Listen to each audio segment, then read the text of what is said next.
Alléluia, Alléluia, Alléluia,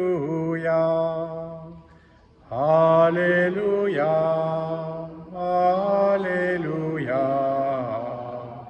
Alléluia.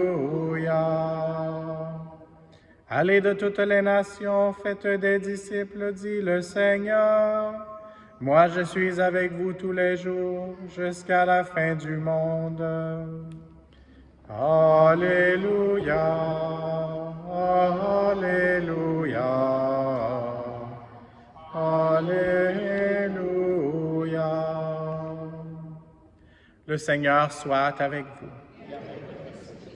Évangile de Jésus-Christ selon saint Matthieu. En ce temps-là, Jésus disait à ses disciples, « Vous êtes le sel de la terre. Mais si le sel devient fade, comment lui rendre de la saveur? Il ne vaut plus rien. On le jette dehors et il est piétiné par les gens. Vous êtes la lumière du monde. Une ville située sur une montagne ne peut être cachée. Et l'on n'allume pas une lampe pour la mettre sous le boisseau. On la met sur le lampadaire et elle brille pour tous ceux qui sont dans la maison. De même, que votre lumière brille devant les hommes.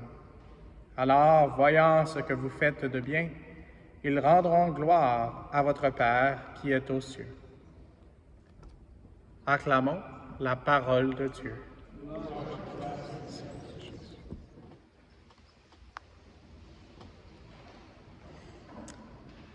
Donc, pour ceux qui ont le prion en Église, j'ai lu un évangile différent. Je me fie habituellement à un site web qui est produit en France et habituellement ça concorde, mais pour eux, ils avaient la première lecture des Actes des Apôtres qu'on a lu, mais il avait le même évangile qu'on aurait dû lire le mardi dans ce temps ordinaire. Donc j'ai fait un peu comme les Français, comme nos cousins, qu'on pourrait dire, et puis très belle première lecture où il y a plusieurs mentions de l'Esprit Saint qui pousse l'Église dans toutes sortes de directions. Et c'est une lecture qu'on a entendue il y a quelques semaines, pendant le temps pascal. Je me souviens, j'avais prêché sur le fait que c'est à Antioche que les gens ont été appelés comme chrétiens pour la première fois. Avant, ils étaient appelés le chemin. Et puis, c'est quand même spécial aujourd'hui qu'on voit les différentes destinations de Barnabé et puis ensuite de Saul, qui est la même personne que Paul. Et donc, l'Esprit Saint nous appelle à aller dans toutes sortes de directions. L'Esprit Saint veut qu'on puisse partager la bonne nouvelle à toutes les nations. Et donc, on a parlé ici, dans la prière d'ouverture aussi, du fait qu'il avait été mis à part pour pouvoir aller annoncer cette bonne nouvelle. Et donc, merci Seigneur de nous avoir donné aussi des gens qui venaient de l'autre continent, qui sont venus ici, qu'on appelle les saints martyrs canadiens, qui ont donné leur vie. Donc, comme dans la prière d'introduction, on parle de « en parole et en acte ». Et donc, eux, ils ont eu les paroles, mais aussi jusqu'à verser leur sang en imitation de Jésus-Christ. C'est pour ça, quand on a des apôtres, habituellement, on est vêtus de rouge. Et donc, dans cet évangile que nous avons écouté aujourd'hui, on parle du sel de la terre et la lumière aussi, cette lumière qui est appelée à se diffuser. Et c'est pour ça aussi qu'il avait été envoyé parmi plusieurs nations, donc se diffuser à travers les cœurs. Et donc, c'est en recevant cette lumière que nos cœurs peuvent manifester qui Dieu est. Jésus lui-même a dit à propos de lui, « Je suis la lumière du monde », mais Jésus nous a dit à nous aussi, « Vous êtes la lumière du monde ». Et c'est ça qu'on a entendu dans cet évangile aujourd'hui. Et puis, c'est de fait la lecture que mon beau-frère avait choisie. C'était plus pour son mariage. Ma sœur, elle était un peu plus dans la foi que lui. mais donc quand ils avaient discuté, ça l'avait vraiment marqué, d'être le sel de la terre et la lumière du monde. Et lui, c'était surtout celle d'être la lumière du monde. Mais moi, aujourd'hui, je veux parler un peu plus du sel. Et donc, le sel, dans le temps où cet évangile a été écrit, c'était quelque chose de très important pour préserver de la pourriture, pour conserver les aliments, surtout la viande. Et je suis carnivore, donc j'aime bien avoir une façon maintenant d'avoir un frigidaire et tout, mais dans le temps, c'était la façon de préserver.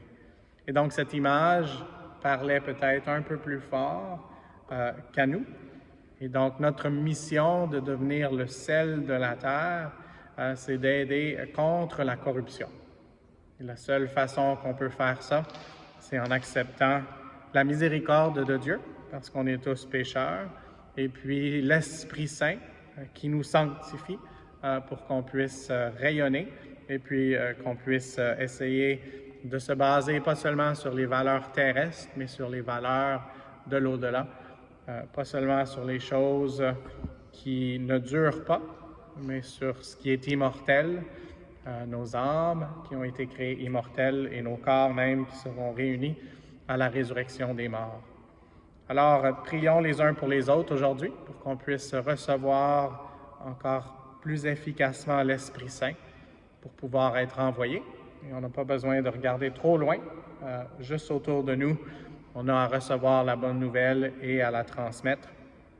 Et puis, quand on pensait au sel, souvent avant le Vatican II, les gens, pour bénir l'eau, et parfois on le fait encore, incorporaient un peu du sel.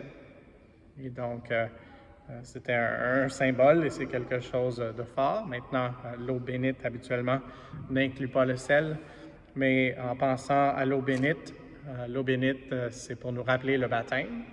Et donc, c'est un des sacramentaux. Ce n'est pas un des sacrements, mais ça nous rappelle le sacrement du baptême. Et puis, l'expression qui me venait à la tête et dans le cœur, c'était une de nos cousins encore, avec Obélix. Donc, on disait que Obélix était tombé dans la potion.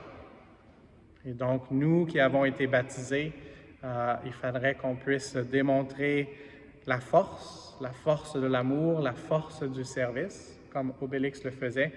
Et ce serait bien qu'on demande au Seigneur de nous aider à pouvoir manifester qu'on est tombé dans la potion. Et ça, c'est pas une bande dessinée, c'est quelque chose de beaucoup plus profond qu'on puisse l'imaginer dans cette eau de vie que le Seigneur nous donne pour qu'on soit pas seulement en nous la vie, mais que cette vie puisse bouillonner, un peu comme à la piscine de Siloé. Et donc, demandons au Seigneur de nous remuer et que l'Esprit Saint puisse déborder de nous comme Barnabé, ce fils de la consolation, parce qu'il y a beaucoup de consolation nécessaire autour de nous. Alors, recevons cette bonne nouvelle, demandons au Seigneur de nous aider à accomplir notre mission, et pour ça, demandons vraiment cette ouverture de cœur et d'esprit pour pouvoir être encore plus remplis de la présence de Dieu. Amen.